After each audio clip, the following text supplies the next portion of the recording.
لنكونن من الخاسرين ربنا ظلمنا أنفسنا وإن لم تغفر لنا وترحمنا لنكونن من الخاسرين ربنا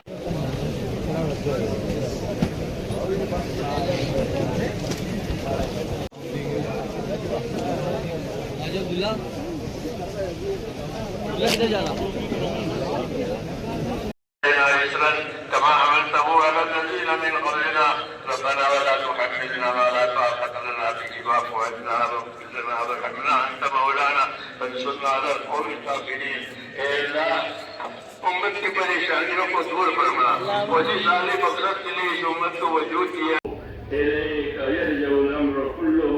لا إله إلا الله وحده لا شريك له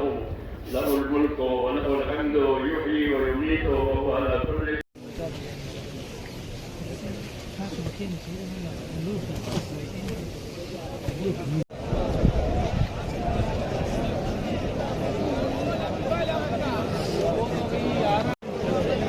भी नहीं उतारा यार